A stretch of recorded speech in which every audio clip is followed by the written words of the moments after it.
कैसे कोई देश अपनी 200 साल पुरानी राजधानी को छोड़ने का फैसला ले सकता है, और वो भी अचानक नहीं बल्कि राष्ट्रपति खुद कहें कि राजधानी बदलना अब अनिवार्य है।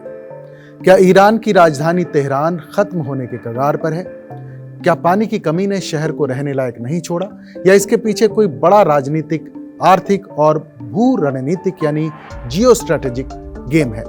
नमस्कार, आदाब, मैं हूं फरीद अली और आप देख रहे हैं क्लियर कट। आज बात ईरान की राजधानी तेहरान की और आखिर ईरान अपनी राजधानी क्यों बदल रहा है। ईरान के राष्ट्रपति मसूद पेजेश्कियान ने कज़वीन की एक मीटिंग में आधिकारिक तौर पर कहा कि तेहरान अब आबादी और निर्माण की क्षमता से आगे बढ़ गया है और राजधानी बदलना अब अनिवार्य हो चुका है। यानी सरकार मान रही है कि तेहरान अब रहने लायक शहर नहीं बचा। इसकी दो सबसे बड़ी वजह है जनसंख्या विस्फोट और पानी का संकट। इसके अलावा आर्थिक, पारिस्थितिक और सुरक्षा चिंताएं भी इसके कारण बताए जा रहे हैं। खास तौर से संभावित बाहरी खतरों जैसे इजराइल के हमलों के डर को भी एक वजह बताया गया है। ये योजना अभी भी शुरुआती चरण में है। ईरानी सरकार ने इस कदम की व्यवहार्यता यानी फिजिबिलिटी की जांच करने और समुद्र आधारित अर्थव्यवस्था विकसित करने के लिए 2 काउंसिल बनाई हैं। हालांकि ये कदम कब उठाया जाएगा इसकी कोई तय सीमा घोषित नहीं की गई है और आर्थिक रुकावटों यानी फंड्स के इंतजाम को लेकर इसमें दशकों तक का वक्त भी लग सकता है। ग्राउंड सिचुएशन की बात करें तो तेहरान में पानी की गंभीर कमी और सूखा पड़ रहा है। हालात ऐतिहासिक रूप से सबसे ज्यादा गंभीर हैं। पिछले हफ्ते अमीर कबीर डैम सिर्फ 8% क्षमता पर था। राजधानी के आधे जलाशय खाली हो चुके हैं। पूरे शहर में पानी का प्रेशर कम कर दिया गया है और सरकारी अधिकारियों ने चेतावनी दे दी है कि किसी भी समय नल पूरी तरह सूख सकते हैं। इसके अलावा तेहरान शहर कई चुनौतियों का सामना कर रहा है। ये एक घनी आबादी वाला शहर है जिससे ट्रांसपोर्ट और रिहायशी इलाकों में बुनियादी ढांचे पर दबाव पड़ रहा है। वायु प्रदूषण और भूमि धंसने जैसी समस्याएं भी ज्यादा हैं। हालांकि ईरान सरकार इसके लिए क्लाइमेट चेंज और प्रतिबंधों को दोष देती है। तेहरान शहर की आबादी लगभग 9.7 मिलियन यानी 97 लाख है और इसका क्षेत्रफल लगभग 750 वर्ग किलोमीटर है। अगर दिल्ली से कंपेयर करें तो दिल्ली तेहरान से तकरीबन 2 गुना बड़ा शहर है। दिल्ली का क्षेत्रफल लगभग 1484 वर्ग किलोमीटर है और 2024 के अनुमानों के मुताबिक कुल आबादी 2 करोड़ 18 लाख के करीब है। लेकिन ईरान के वाटर एक्सपर्ट इसके लिए सरकारी गलतियों को जिम्मेदार ठहराते हैं। गलत जगह बांध बनाना, जलवाही स्तर को सुखा देना, राजनीतिक हितों के मुताबिक जल प्रबंधन करना। साल 2012 और 2018 के बीच बांधों की संख्या में नाटकीय तौर पर बढ़ोतरी हुई।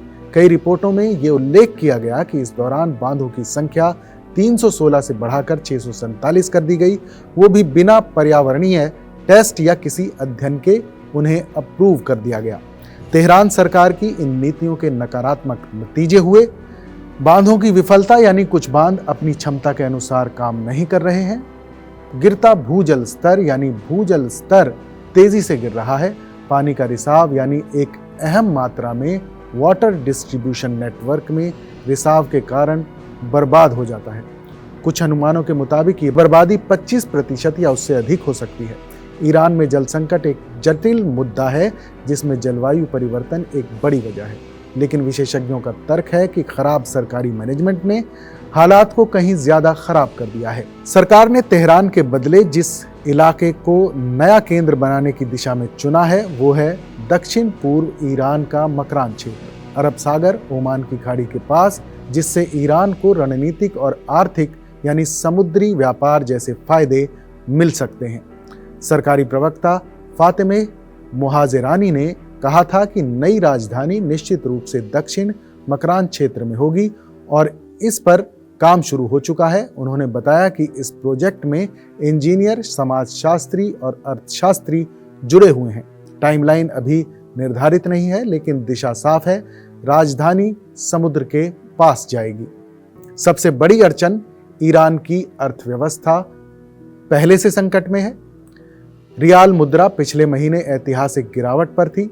ऐसे समय राजधानी बदलना मेगा इकोनॉमिक जुआ माना जा रहा है। ईरानी पत्रकार अली गोल हाकी ने एक्स पर लिखा कि आज़ादी स्टेडियम को ठीक करने में 18 महीने और 1900 अरब तोमान लगते हैं, यानी 1.9 ट्रिलियन रियाल, जो लगभग 23.75 मिलियन डॉलर के बराबर है। तो राजधानी बदलने में कितना खर्च होगा? 25 साल और 23 अरब डॉलर का अनुमान मजाक है। ये 100 साल और सैकड़ों अरब डॉलर का काम है। वहीं पर्यावरण सलाहकार दरियुश ओमरान ने कहा कि मकरान को राजधानी बनाने के पीछे एक राजनीतिक व्यवस्था बदलाव की तैयारी छिपी हो सकती है। ये इलाका जहां देश के ज्यादातर नागरिक कभी गए ही नहीं हैं। अब इसकी आलोचना भी हो रही है। तेहरान 200 से ज्यादा सालों से ईरान की राजधानी है। इसे छोड़ना सिर्फ नक्शा बदलना नहीं होगा, ये देश की सांस्कृतिक पहचान बदलने जैसा होगा। इसलिए ईरान में राष्ट्रपति मसूद पजेश्कियान का विरोध बढ़ रहा है। दूसरी तरफ अहमदीनेजाद और रूहानी के दौर में भी ये प्रस्ताव उठा था, क्योंकि तेहरान भूकंप जोन में है, लेकिन तब पैसे नहीं थे, इसलिए योजना दबी रह गई। अब राष्ट्रपति पजेश्कियान का कहना है कि ये आर्थिक रूप से जरूरी हो गया है। भू रणनीतिक एंगल की बात करें तो पजेश्कियान का बड़ा तर्क है कि देश की राजनीतिक और आर्थिक गतिविधि समुद्र के आसपास होनी चाहिए। उनका बयान है कि हम कच्चा माल दक्षिण से केंद्र तक लाते हैं, प्रोसेस करते हैं और वापस दक्षिण से निर्यात करते हैं। ये आर्थिक प्रतिस्पर्धा खत्म करता है। राजनीतिक और आर्थिक राजधानी का समुद्र के साथ होना जरूरी है। मकरान अरब सागर से जुड़ा इलाका है, यानी व्यापार, बंदरगाह, समुद्री सप्लाई लाइन और इंडियन ओशन जियोपॉलिटिक्स में फायदा, यही असली बड़ी तस्वीर है। राजधानी बदलने का फैसला सिर्फ पानी के संकट का इलाज नहीं, बल्कि आर्थिक मॉडल, सत्ता संरचना, भू रणनीति, तीनों को नए रूप में ढालने की कोशिश है। लेकिन सवाल अभी भी चुभ रहे हैं। पैसा कहां से आएगा? समय कितना लगेगा? लोगों की पहचान बदलेगी या सिस्टम? तेहरान के सूखते नलों ने शायद भविष्य की दिशा तय कर दी है, लेकिन इसकी असल कीमत शायद 2 पीढ़ियां चुकाएंगी। क्लियर कट में फिलहाल बस इतना ही। इस पर आपकी क्या राय है, हमें कमेंट में ज़रूर बताएं, क्योंकि आपकी आवाज़ ही बदलाव की शुरुआत है। फिर मिलेंगे एक नए मुद्दे, नई कहानी के साथ। तब तक देश और दुनिया की तमाम बड़ी खबरों के लिए देखते रहिए TV9 डिजिटल।